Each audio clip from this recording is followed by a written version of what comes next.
આરોગ્ય સેવાઓનું નવું કેન્દ્ર બનવા તરફ આગળ વધી રહી છે।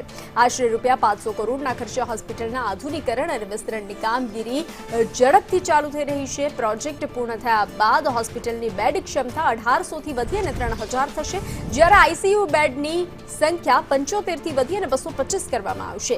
તાજેતરમાં જામનગરના ધારાસભ્ય મેયર મેનકાબેન તથા કોર્પોરેશનના પદાધિકારીઓએ નવા બિલ્ડિંગની મુલાકાત લઈ કામગીરીની સમીક્ષા કરી હતી। નવી હોસ્પિટલમાં આધુનિક operation theatre, trauma care, super speciality વિભાગો અને અદ્યતન ડાયગ્નોસ્ટિક સુવિધાઓ ઉપલબ્ધ થશે। આ પ્રોજેક્ટ પૂર્ણ થયા બાદ જામનગર સૌરાષ્ટ્ર અને ગુજરાતના આરોગ્ય ક્ષેત્રમાં મહત્વપૂર્ણ હબ તરીકે ઉભરી આવશે, જેના કારણે લાખો દર્દીઓને વધુ ગુણવત્તાસભર અને ઝડપી સારવારનો લાભ મળશે।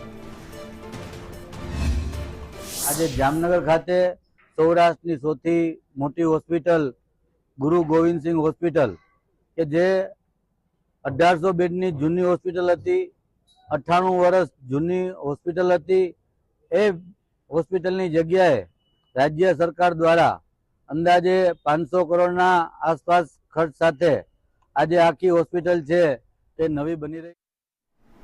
સુરત